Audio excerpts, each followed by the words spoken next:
उस निस्वार्थ भाव से की जाती है, उस चीज का कोई तोड़ और मोल नहीं होता। सेवा ही हमारे अहंकार को मारती है, हमारे अंदर प्रेम जागृत करती है, हमें मिल के काम करने की सीख देती है, वो हमारे छोटे बड़े का भेदभाव मिटाती है, वो जाति पाति का ध्यान नहीं करती। इसीलिए संतों ने अपने सत्संग में सेवा को सबसे अधिक महत्व दिया है। और सेवा किसी एक व्यक्ति की सेवा नहीं है, किसी विशेष के लिए नहीं, बल्कि हम सब के लिए है।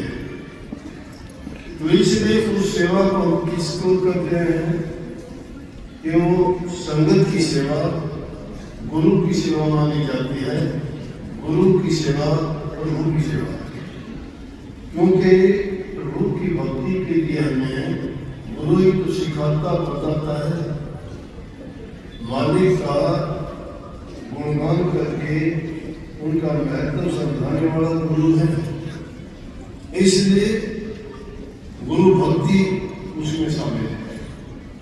सेवा जो करते हैं उसमें गुरु भक्ति दिया जाता है, क्योंकि गुरु की आज्ञा के अनुसार जो सेवा की जाती है वो ज्यादा फलदायक होती है, उसमें गुरु की खुशी होती है।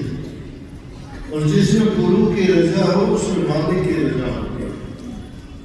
वो समझो मालिक का एक हुक्म होता है कि उस वक्त में जब सेवा कर रहे होते हैं, हमें भी किसी प्रकार का ना भेदभाव है, ना कोई और ख्याल है, ना हम अपने किसी लालच के प्रभाव से या किसी स्वार्थ की पूर्ति के लिए सेवा करते हैं।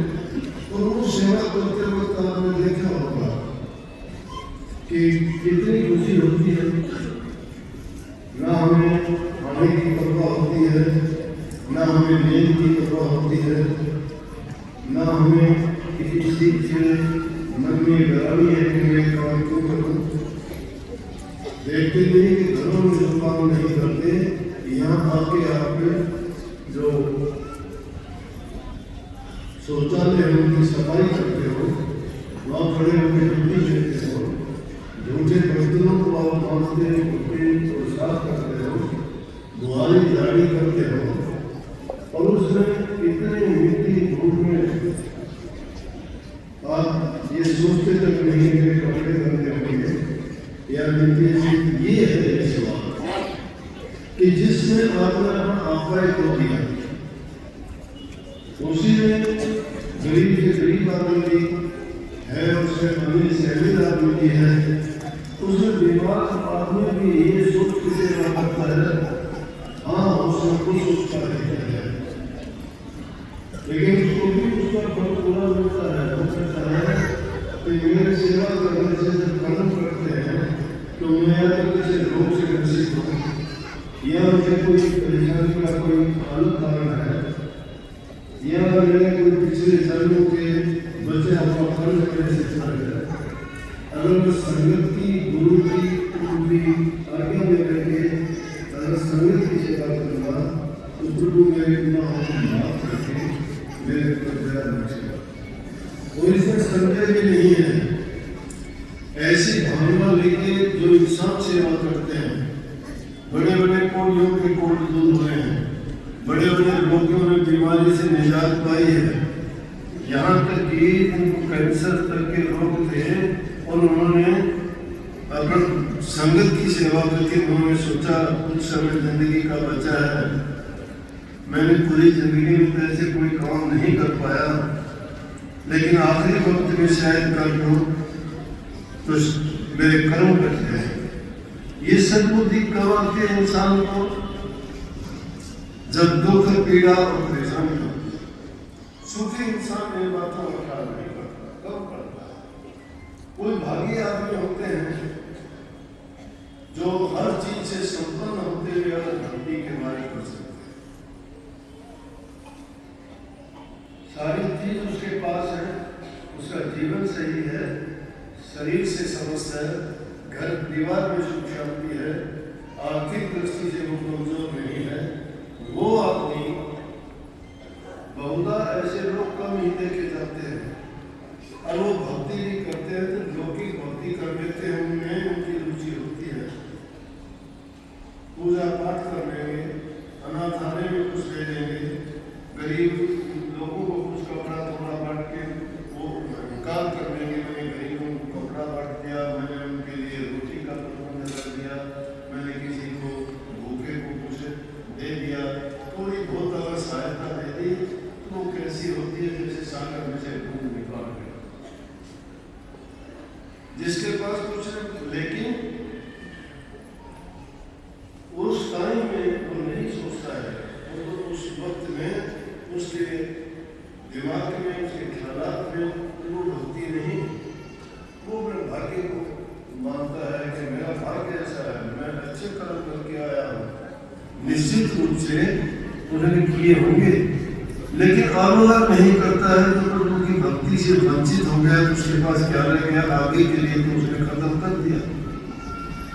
तो बहुधा देखा जाता है कि वो लोग करते भी हैं तो लौकिक भक्ति में ही अपना समय गुजार देते हैं,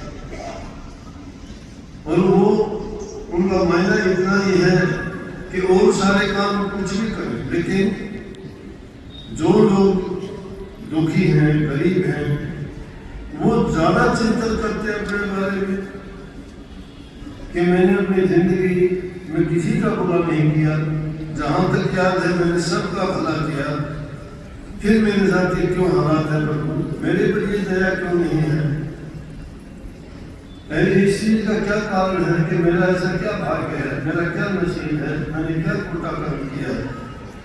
वो पश्चाताप करता है, और उस पश्चाताप में उसकी शिकायत होती है प्रभु से कि मुझे ऐसा जन्म क्यों दिया।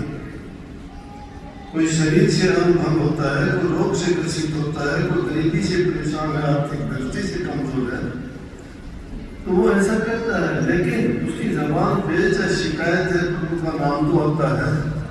हमारे शास्त्र तो कहते हैं आजा मेरे ने तो लड़के का नाम ही रख के नारायण नाम रखा, और नारायण नाम रखने से उसका उद्धार और कल्याण हो गया। तुलसी साहब कहते हैं तुलसी अपने राम को रीझ भजो चाहे खींच, भूमि पड़ा सो जान से बोला सोना बीज। तुलसी साहब कहते हैं कि प्रभु को चाहे आप रीझ के भजो, चाहे उसको आप रुचि से, प्रेम से, मन से, मन करके भजो, और चाहे उसको आप खींच करके भजो। खींच कम करते हैं जो दुखी होते हैं, उसको उड़ाने देते हैं, कुछ का कुछ बोल देते हैं। कई बार तो ऐसा होता है प्रभु को गाड़ियां तक निकाल देते हैं, तो वो भी कहते हैं कि वो किस कैसे भी याद करते हैं, लेकिन उनका भी प्रभु कल्याण करता है। जिस प्रकार से भूमि में किसान बीज डालता है तो नहीं, और जैसा भी डाला गया है वो पैदा होगा, फिर वो कर्म है, कर्म जैसा भी किया जाएगा परिणाम देगा। तो तुलसीदास कहते हैं कि उसको किसी भी तरह से याद करो, प्रभु का नाम का सुमन करने से ही, चिंतन करने से ही हमारे पाप कर्म धुल जाते हैं।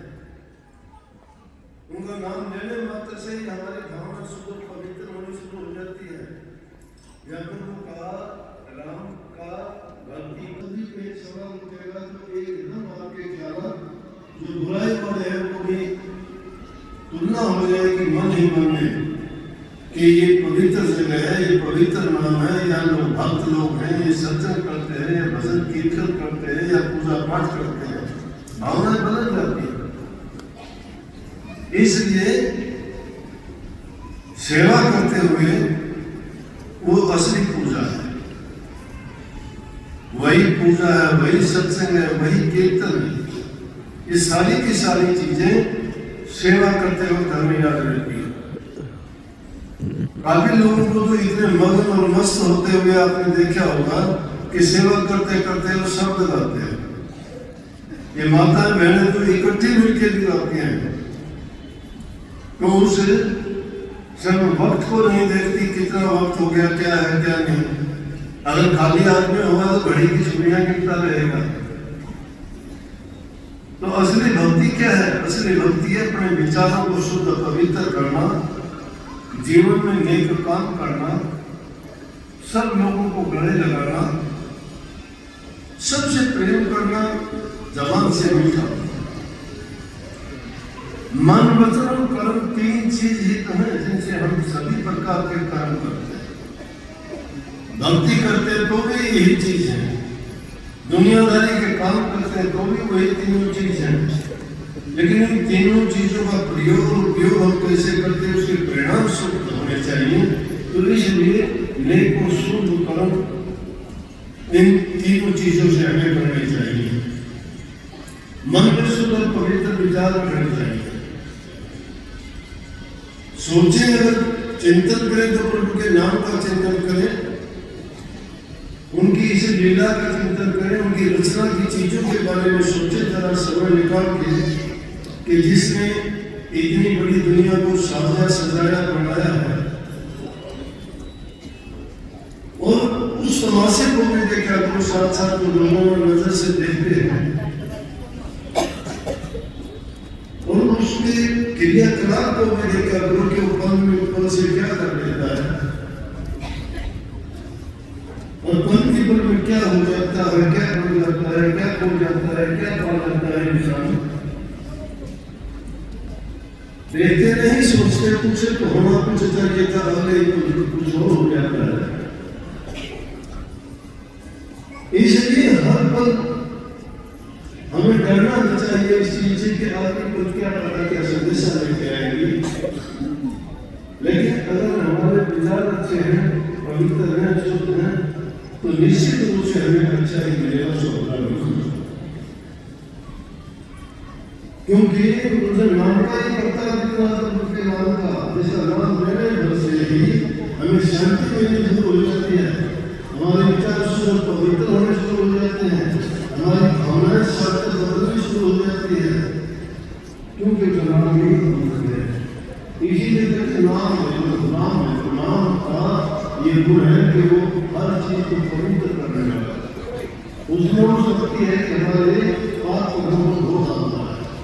उसमें ये भी शक्ति है कि वो हमें अच्छे रास्ते की ओर ले जाके हमारे अंदर सद्गुण पैदा करता है।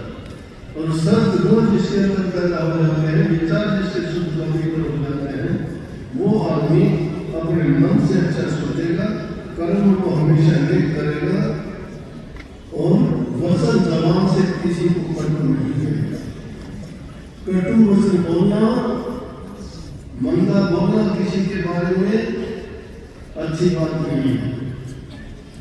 अगर तुम एक बार बोल देते हो वो बात कभी के लिए, वो चाहे आदमी रिकॉर्ड में कहीं लिखता नहीं है, लेकिन वो हमेशा के लिए लिखी जाती है, मिटती नहीं है। उसका परिणाम कई बार इतना भयंकर होता है कि सर्वनाश कर देता है। ये कटु वचन नहीं करते थे हमारे क्षेत्र के मैदान में 18 दिन में सब चीजों को धराशायी कर दिया, 56 करोड़ यदुवंशियों का नाश कर दिया था। एक कटु वचन, वो भी हंसी है। इसलिए हमें बोलते वक्त सोच समझ के बोलना चाहिए।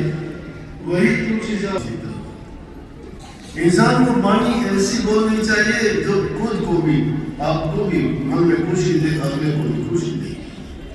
अच्छा किसी को बोलोगे, लौट के तुम्हारे पास खुशी आएगी। वाणी तो अनमोल है, जो कोई जाने बोल, ही तराजू बोल के फिर मुख बारा। इस वाणी बहुत बहुमूल्य है। इसको ऐसे ही नहीं जबान से कुछ का कुछ निकाल दिया, इसका कुछ नहीं भी करता। तो वाणी अनमोल है।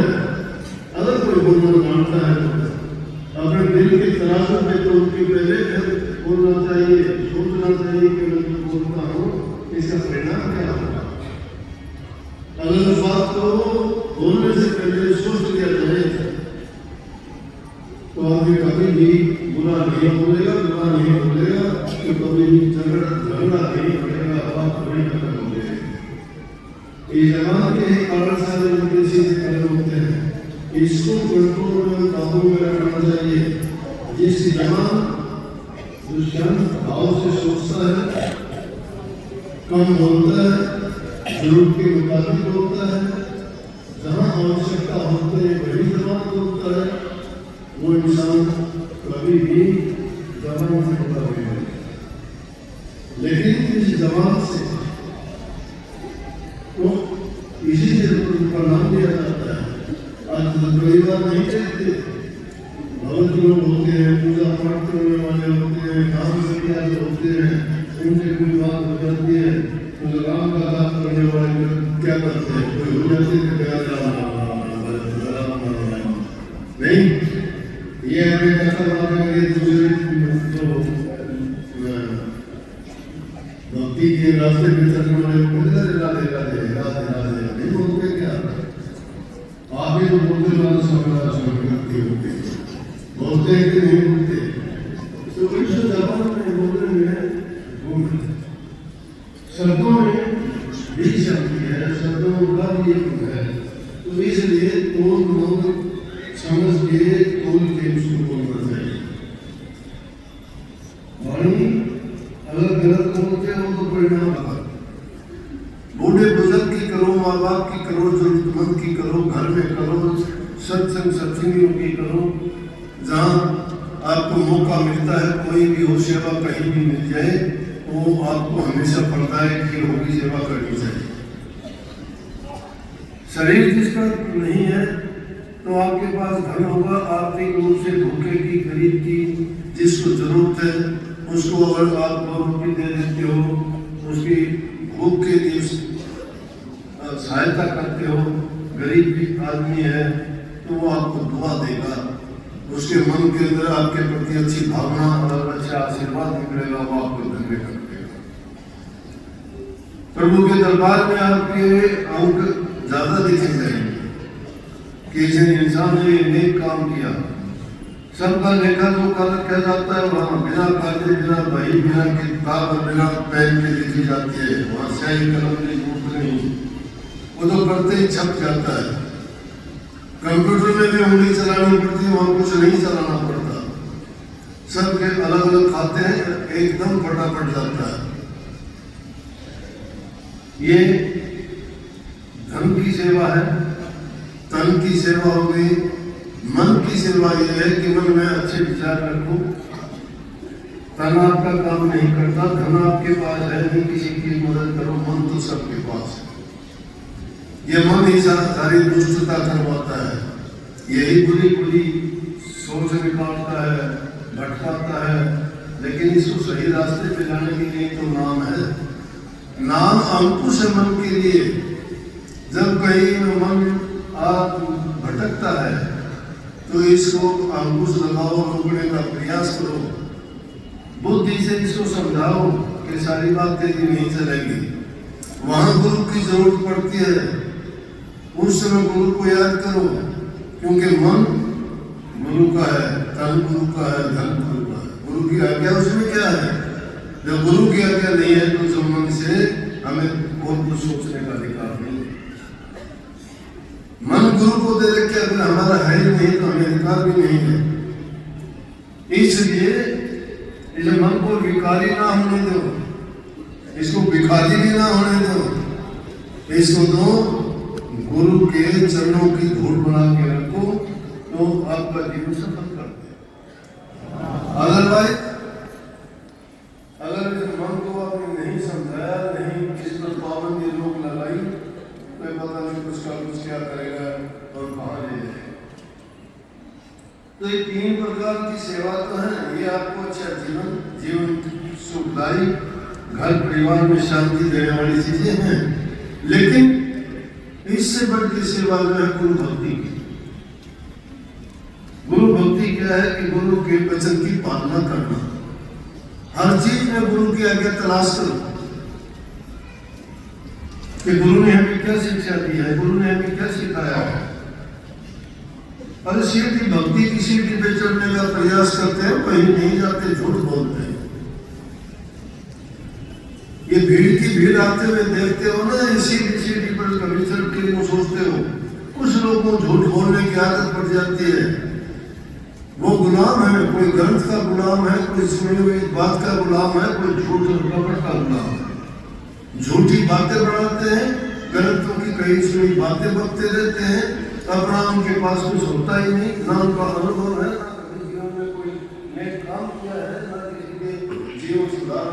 और मन में आता वो कहते जाते, क्योंकि उनका मुंह, उनकी जबान कुछ भी बोले उसको अधिकार कौन करने वाला। कोई झूठ कहेगा उसको कहेगा, झूठ कपट बेईमानी इंसान को गिराती है। कोई भेद जो है संतों का भेद नहीं होता। मन और भावनाएं शुद्ध और पवित्र करने के लिए इंसान को पवित्र जीवन उसका होना चाहिए। गुरु भक्ति वही इंसान कर सकता है जिसका गुरु के प्रति प्रेम है। प्रेम विहोनी भक्ति नहीं हुई आज तक नहीं, इतिहास में जिन्होंने भक्ति की उन्होंने गुरु से प्रीत ऐसी दृढ़ की जैसे पतिव्रता और पति से करते हैं, जैसे मछली जल से करती है, जैसे दीपक से पतंगा करता है। ऐसी प्रीति नहीं है तो झूठी बात है। फिर गुरु भक्ति नहीं है। ये है कि आप धर्मावलंबी बन गए, किसी धर्म के आसरा लेके अनुयायी जरूर हो गए, लेकिन गुरु भक्ति नहीं है।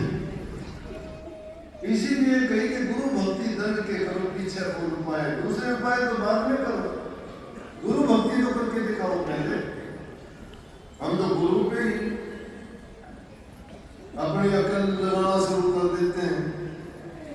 अरे गुरु गूंगा नहीं, गुरु बावला नहीं, गुरु जानकार है, गुरु चतुराई नहीं दिखाता। तुम सोचते हो गुरु को ज्ञान नहीं है। गुरु तुम्हें परखता है, अनजान बन के, अज्ञानी बन के ऐसा बन जाता है गुरु। सबके साथ उनका विचार जांचना चाहता है कि कौन क्या सोचता है, क्या जानता है, क्या करता है। इंसान काल और माया के घेरे से जब तक नहीं निकलता तब तक गुरु की महिमा नहीं समझ सकता। जो काल और माया के गुलाम है गुरु भक्ति के काबिल नहीं हो सकते। मैंने कहा धर्मावलंबी हो सकते, बन जाएंगे, किसी धर्म से बन जाएंगे, गुरु से बन जाएंगे, लेकिन भक्ति के मार्ग में कच्चे हैं, उनके पल्ले कुछ नहीं। ये सच्चाई की बातें हैं। इसीलिए गुरु की जरूरत पड़ी। गुरु भी जिंदा गुरु, हाजिर गुरु। हाजिर गुरु के बिना ज्ञान नहीं है। पिछलों की जो धारण टेका, जिनको कभी आंख नहीं देखा, ग्रंथ में सुनी उनकी महिमा, महिमा सुन मन सबका भरना। पिछलों की जो टेकबान थे, जिनको कभी आंख से नहीं देखते, आप कह देते हो हम तो, हमारे तो माउस देवता है। माउस कौन से? माउस कौन देवता है? माउस बताओ, माउस कौन देवता है? हम तो मंगलवार को पूछते हैं, किस देवता को पूछते हो? देखा किसी ने? हमारे तो पुरानी मान्यता है, हमारे तो बाबा छोराड़ा है, उसकी मान्यता वो गुरु जरूर छोराड़ा, बटोराड़ा, फेंकाड़ा, धुनाड़ा। वो किस तरह हो गया भाई? तेरे बाप दादा ने देखा नहीं, आपने देखा नहीं, तो उसकी टेस्ट मान ली।